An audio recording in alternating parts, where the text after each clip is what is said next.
Om Namo Bhagavate Vasudevaya. Reading from Srimad Bhagavatam, Canto number 3, Chapter 21, entitled Conversation between Manu and Kardama, text number 20. Naitad batadhisha padam tavepsitam yanmaya nastanushe bhuta sukshmam anugrahayastvapi yarhimaya lasattu lasya bhagavan vilakshitaha. Translation and purport by His Divine Grace A.C. Bhaktivedanta Swami, Srila Prabhupada ki jai. Translation.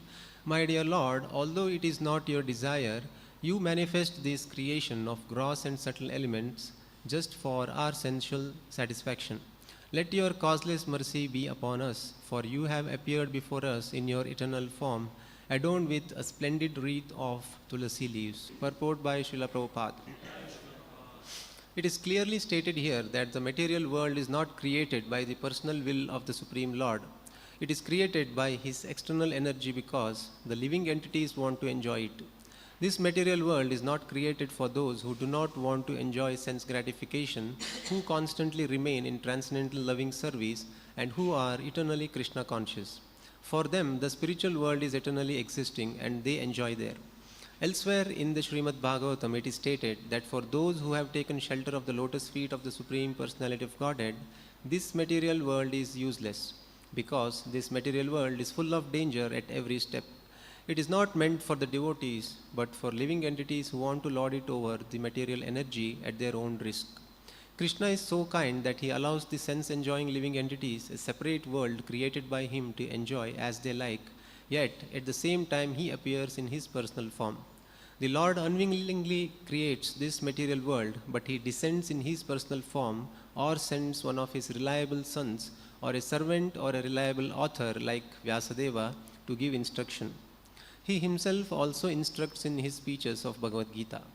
This propaganda work goes on side by side with the creation to convince the misguided living entities who are rotting in this material world to come back to Him and surrender unto Him. Therefore, the last instruction of Bhagavad Gita is this: give up all your manufactured engagements in the material world and just surrender unto me. I shall protect you from all sinful reactions. Thus ends the Bhaktivedanta purport. So,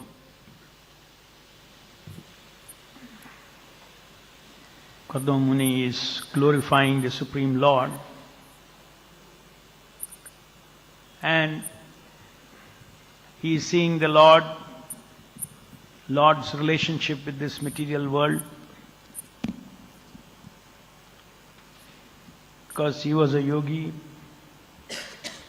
who was well versed in the conclusion of the Vedic knowledge.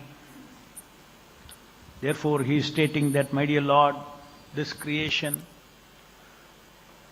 is not done by you willfully, but it has been done by Him, no doubt. He is the creator. He has created this material world just for the sensual satisfaction of the living entities. And then he prays, let your causeless mercy be upon us. And in the material world itself, you come in your transcendental form to show mercy upon the living entities. So this has to be understood very nicely. The situation of the living entities in this material world and why the Lord creates this material world. It is very clear here that the Lord is creating this material world not very happily.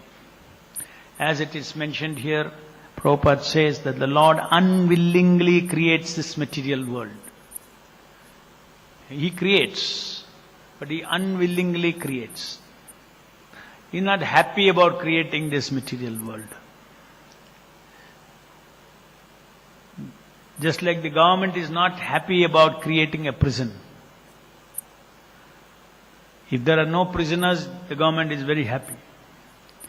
But however, for the sake of rest of the citizens, for the sake of normal life for the rest of the citizens, a prison house is created out of compulsion. Out of compulsion, compassion. Lord has no compulsion. He has no normal compulsions. The Lord has to be never seen as having any compulsions, except He has got a lot of loving compulsions. When love comes, there is a lot of compulsions. So the Supreme Lord, out of loving compulsion, compassionately creates this material world for the living entities to enjoy sense gratification. Sense gratification means it is the total holistic sense gratification. It is not that the living entity only some 5 senses they want to satisfy. Whenever in the word sense gratification is used in Srimad Bhagavatam and Bhagavad Gita, we have to understand the sense gratification of the senses, sense gratification of the mind, sense gratification of the intelligence, sense gratification of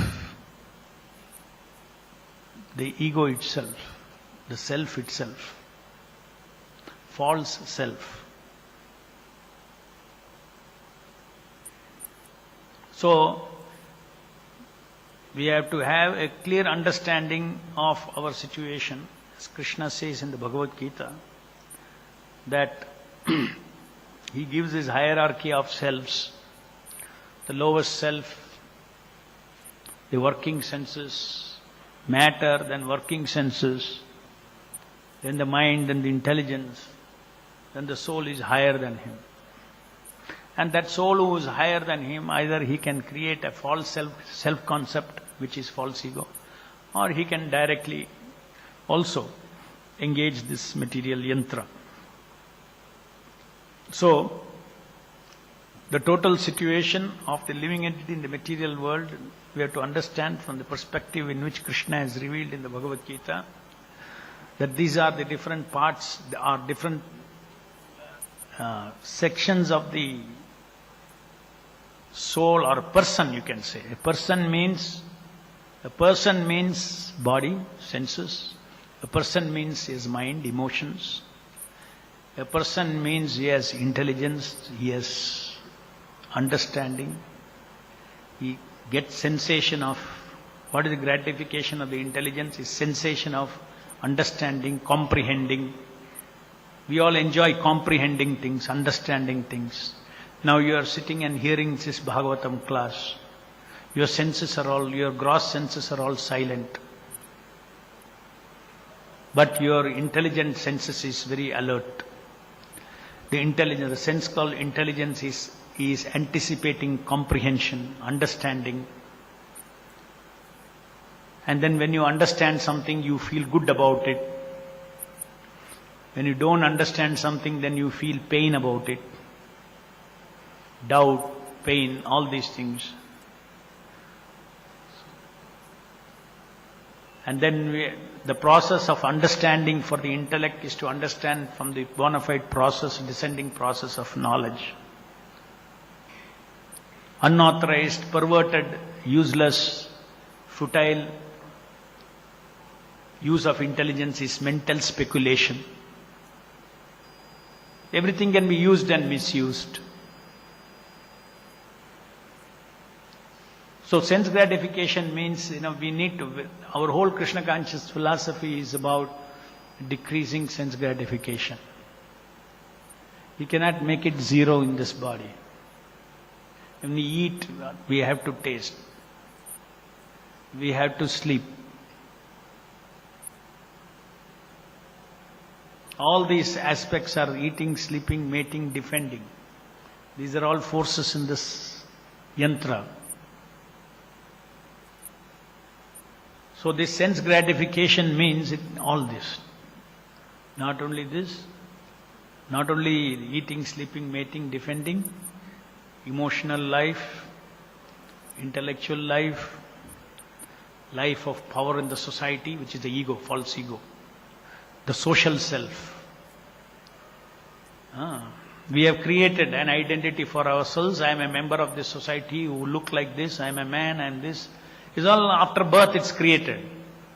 And then you project yourself into the society. It is called the social self, the false ego.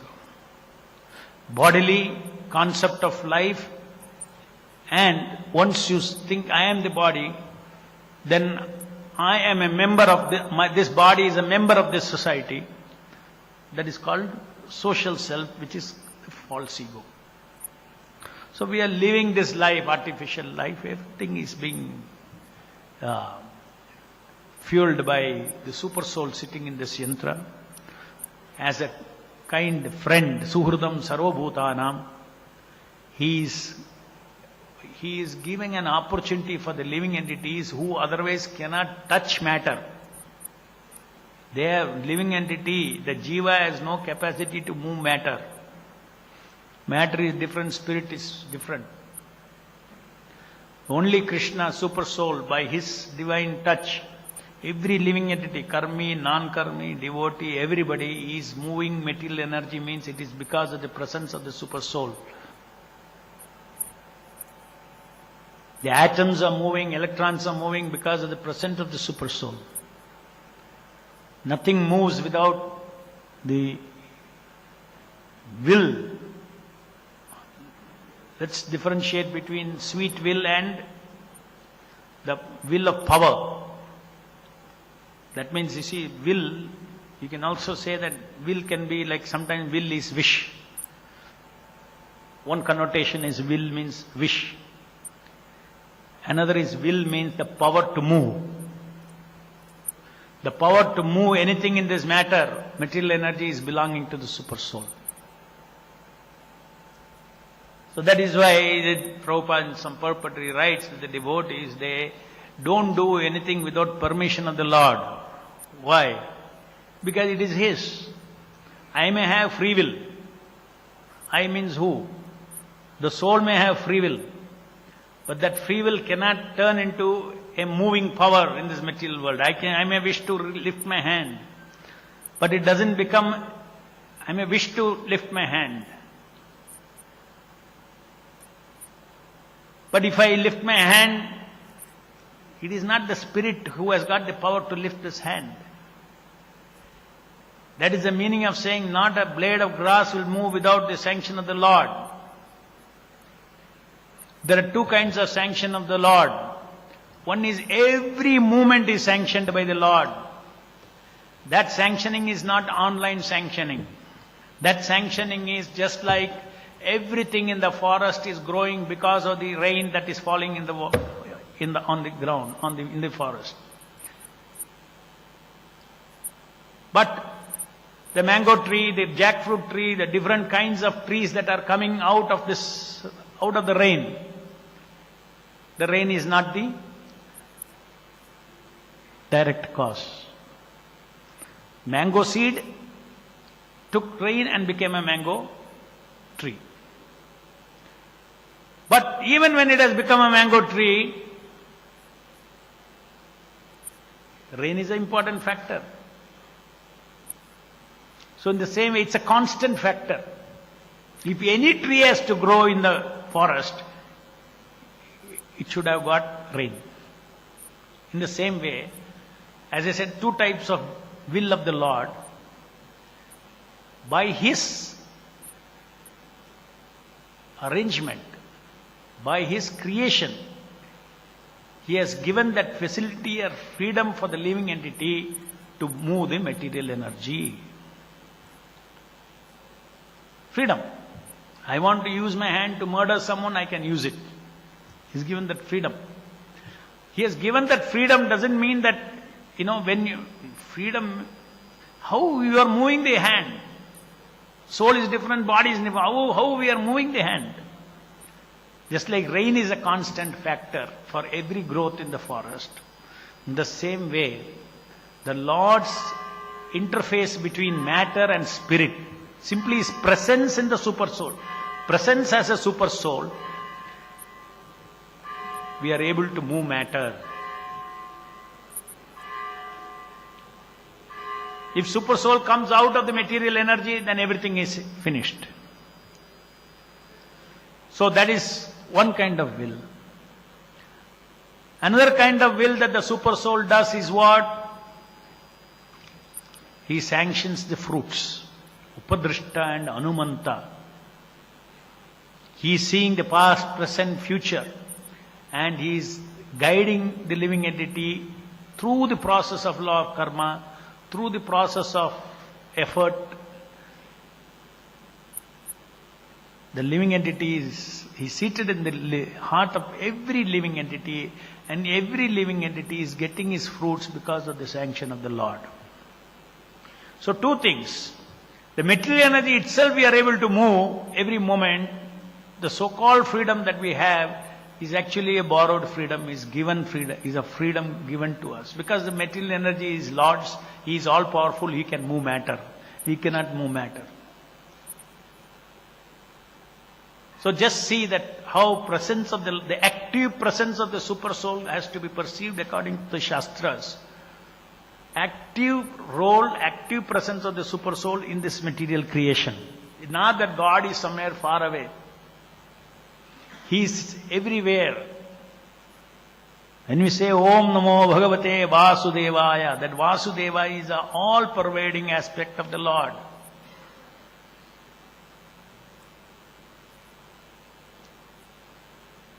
So the Supreme Lord, the sense of, every power that we have to move material nature, we should develop a sense of non-proprietorship. Illusorily it appears that I am the proprietor of my strength, I can lift my hand if I want. But actually it is given to me. Now using my free will, I can use or misuse this power to move material energy. This is very important.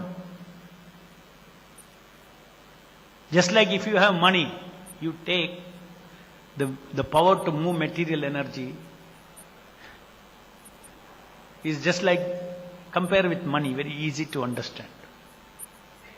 If you have money, the money can be spent properly or money can be misused also.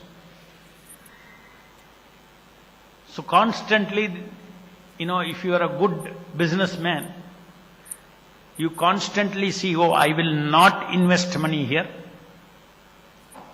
Not only that, if you simply say, I will not invest money somewhere, your business will not grow. You also have to think, I have to invest where it has to be invested. So, our real use of free will is in utilizing, in saying yes and no, or not doing and doing. What is to be done, what is not to be done. As per the scriptures, investment of free will. You separate free will from willing power. You use your free will to use your willing power. Free will is take it as a meaning, in the meaning of wishing. The language issue is there. In Sanskrit, free will is called Ichcha. Ichcha Shakti. Doing is called Sankalpa Shakti. Two separate things.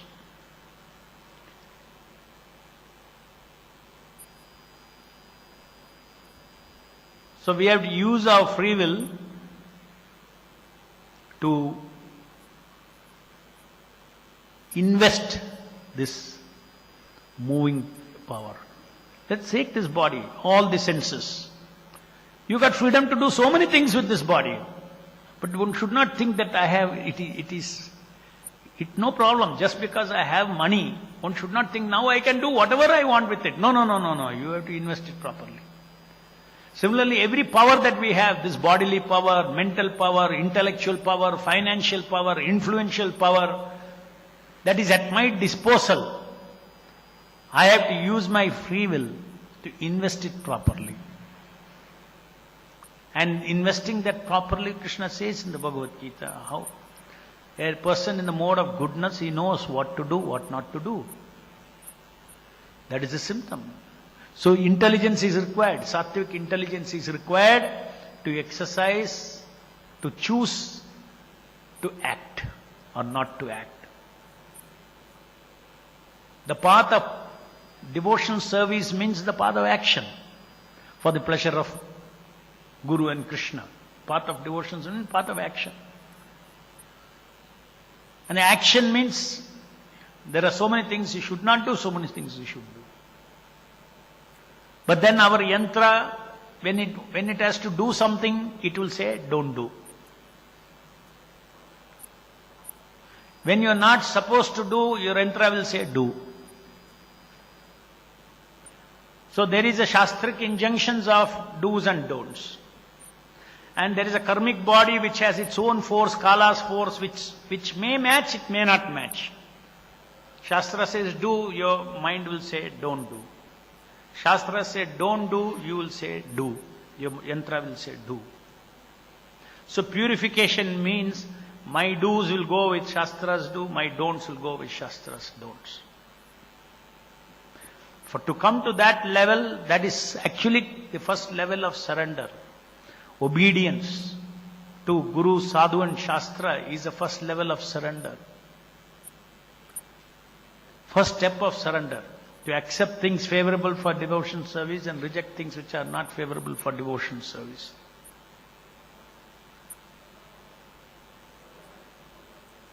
And to do this, one has to have faith in the scriptures, one has to have faith in spiritual master. Otherwise it's very difficult to follow this path of devotional service. So as Prabhupada says in this purport, Lord unwillingly has created this material world for the sense gratification of the living entity. As I explained, sense gratification means comprehensive sense gratification. The English word, when we use sense gratification, we generally connote that I should control my five senses. No. Here sense gratification means, no independent gratification of the five senses, the mind and the intelligence. And the master of all that is the soul, who is actually enjoying through the mind, through the senses, who is enjoying sense gratification.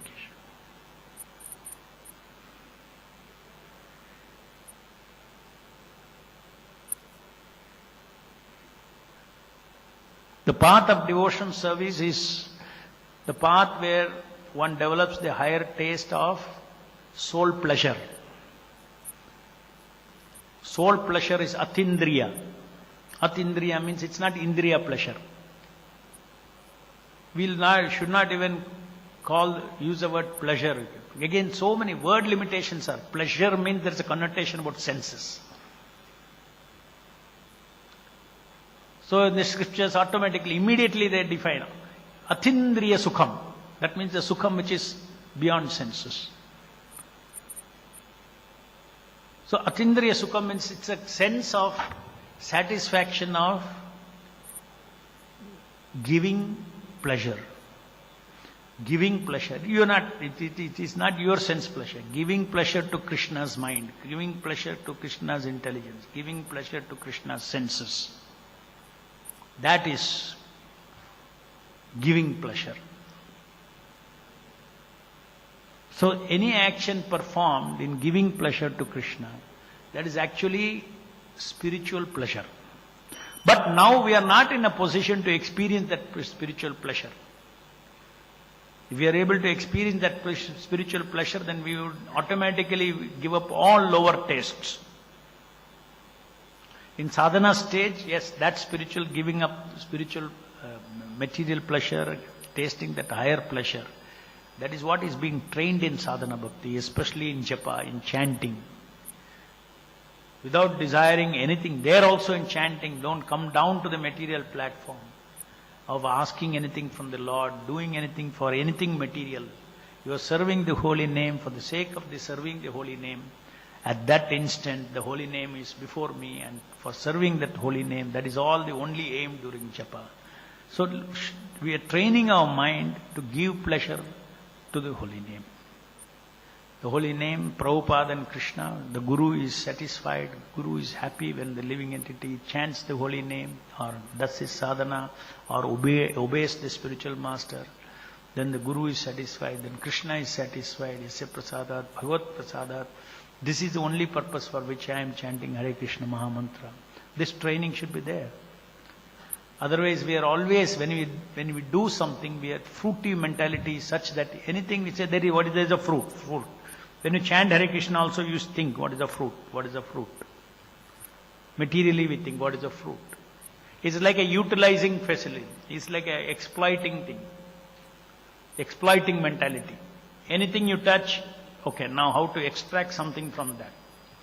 When you chant Hare Krishna, how to extract something from that? I am doing devotion service, how to extract something from that? You are separating yourself, your desire. It's actually Lord's desire. What is there to extract? You don't do devotion service to extract something. You do devotion service to give your own soul. Devotion service should be done in the spirit of surrender, of giving, not for taking anything. Constantly our conditioning is to take something out of every situation, not about giving to the Lord. So Prabhupada ends the purport by saying that Sarva Dharman Parityaja, simple in one statement, Krishna has told what pleases me. Whatever you do in the material world, whatever dharma you follow does not please me, you surrender to me. That's all. Surrender to me means I have sent devotees, I have come myself as avatara, I have sent everything, shastras. What is surrender to me? What is it that obedience to me is all given there. Follow those things and surrender to me. I have given my will, I have given my wish in the Bhagavad Gita. Now you surrender to me. That is only dharma. No other dharmas. Any questions?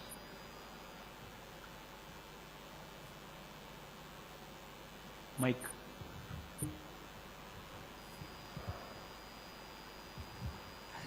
Hare Krishna, Prabhu. Prabhu, you said that we living entities, we have got this exploiting nature. Huh? Exploiting nature. Yeah. So what is the root cause of this exploiting nature that we have got? Root cause of this exploiting nature is our sense of disconnection from Krishna, which is called independence. We are eternally connected to Krishna. We are eternally part and parcel of Krishna. We are substantially inseparable from Krishna. But by imagination you separate yourself from Krishna. By your spiritual imagination, that's called ignorance. In the material, when you separate, you use your spiritual imagination to be independent. This material illusory world is created for living entities who want to be independent of the Lord. And independent means forgetfulness that I belong to Him. See, who in the material world walking around saying that I belong to Krishna? Nobody. Only devotees. Even devotees don't. Only pure devotees. I am inseparable from Krishna. I am Krishna's. Only pure devotees have that consciousness. So that is the cause of this exploiting nature. When I am independent, I have to provide for myself. Then I have to exploit the universe for myself. That exploiting mentality. This exploiting mentality, controlling mentality, manipulating mentality, these are all very big anarthas. We have to be very, very careful in bhakti. Sometimes one's controlling tendency is used in devotion service. If he chants properly and simultaneously is in association of devotees, one will burn those things. But if one is not in association of devotees, and one is not guided spiritually properly, one would think that the success that he gains from his manipulating tendency and his controlling tendency is great devotion service, he will think. Krishna and Prabhupada is very merciful that he may allow my controlling tendency to be dovetailed in Krishna's service. But one should not just focus on the result alone. Somebody who has got a more controlling tendency may produce more results. No problem. But at least he should know, whatever you have, you should offer to Krishna. You have controlling tendency, you offer to Krishna. You know controlling tendency, there you cannot offer. You have some other tendency, you offer that to Krishna. Rajoguna means controlling tendency. Tamoguna, what can you do? You have no controlling tendency at all. Tamoguna means in the material world also bad karma. Little good, better karma is Rajoguna. So in devotional service, we have to be very, very, very careful how we measure devotion. We should not try to measure devotion. You should try to measure one's own self. You should try to measure how much I am surrendered. Not how much I did with my controlling tendency, this thing. This measurement it's so foolish. As just now we explained, every karmic ability, I am the ability in man, why Krishna is saying. Because he is the one who has got the ability. The super soul is the one who is the ability, and then you say that it's me. And I take credit.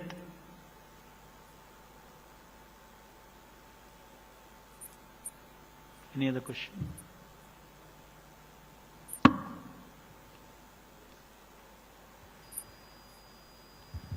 From time immemorial, we have got this tendency of manipulating, controlling, exploiting. As you rightly said, even in devotional service, what I'm going to get out of what I'm doing.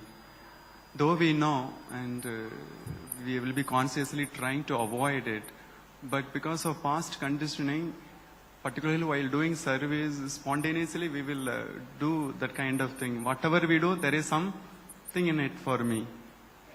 How to consciously, even though we want avoid, but sometime, rather many times. No, that is called, simultaneously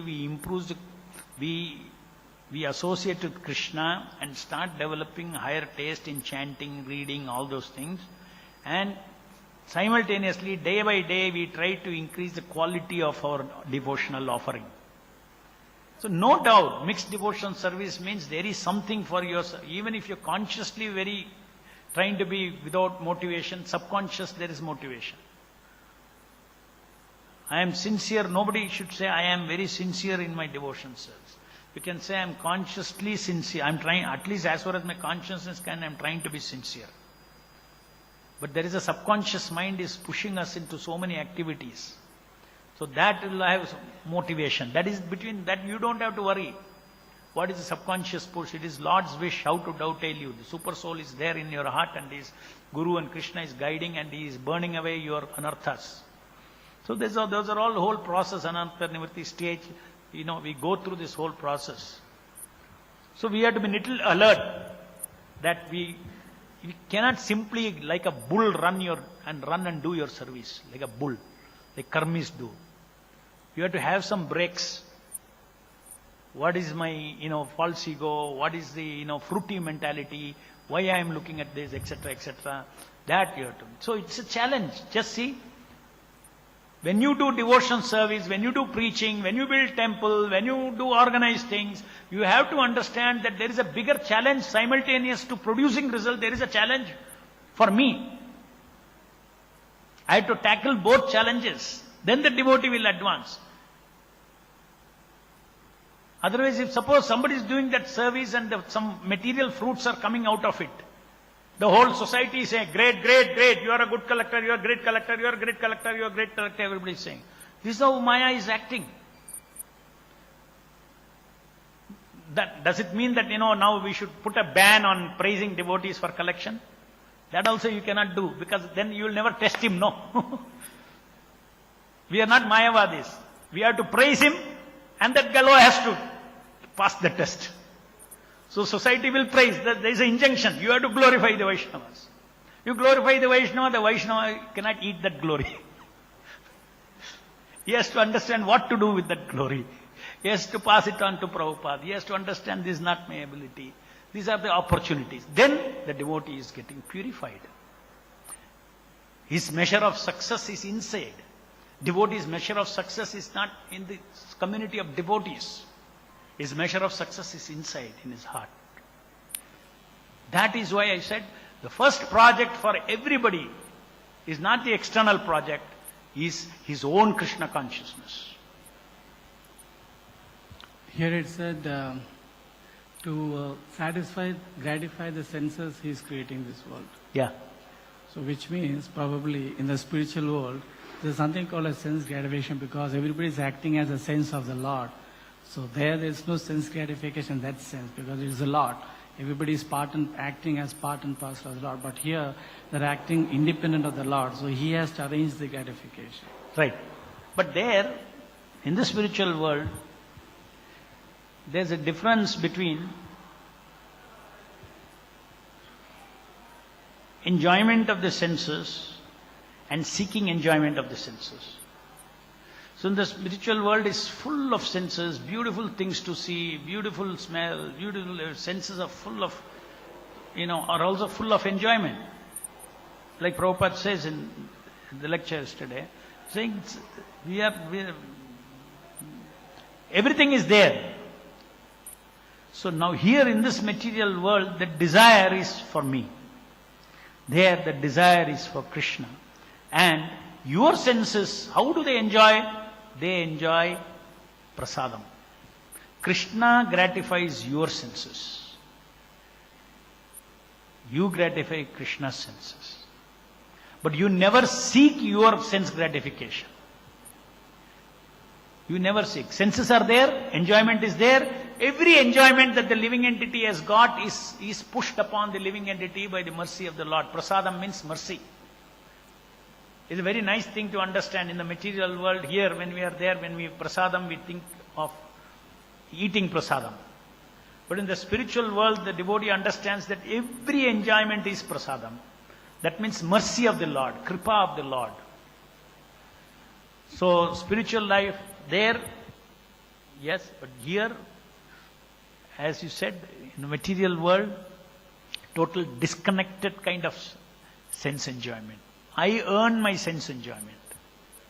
In the spiritual world, you never earn your sense enjoyment. You never have a sense of earning anything. That earning is called fruity mentality. Here I have a fruity mentality. I earn for the fruits of my senses. There's my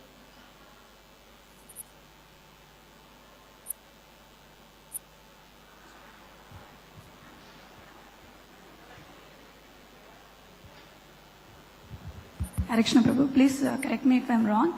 Prabhu, you said there's no compulsion for the Lord. There's no? Compulsion for the Lord to satisfy the desires of the living entity. But as Paramatma, he's actually sanctioning, no Prabhu. He say that we've heard Prabhupada telling that he sanctions every desire of the Lord. Yeah, so how do we understand this? It's not, that's what I said.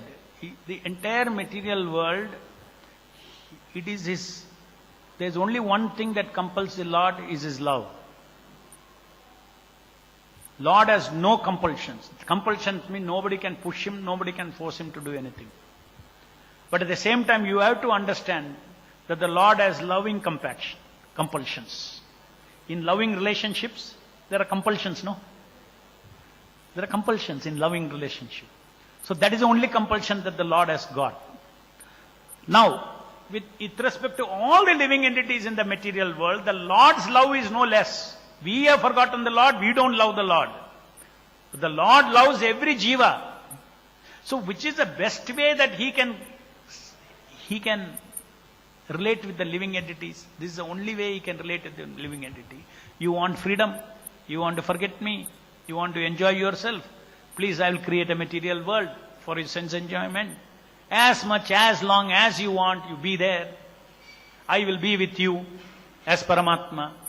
I will give you, as you go on earning the sense gratification, I will sanction.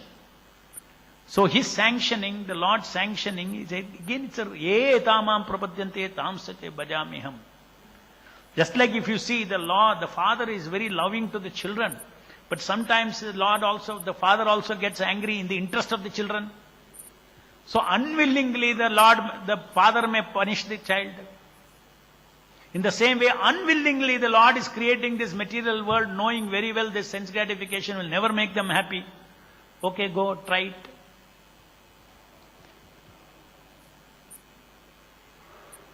So that is the point of like for instance, devotees pray to the Lord. The Lord has no limitations. Siddha Sankalpa, anything He wishes stuck, it happens. You want something from the Lord, it can happen. But you should understand that Lord can do anything, but He will have loving compulsions. Suppose you go and pray to the Lord, let something happen to this devotee. He is hurting me so much, let something happen to this Lord. Teach him a lesson. Let this particular thing happen to this devotee. The Lord has loving compassion. He will not listen to you. He loves him also. That is what. The Lord has absolutely no compulsions except loving compulsions. Compulsions out of loving relationships. Jai Grantaraj Srimad Bhagavatam ki jai, Jagat Guru Srila Prabhupada ki jai.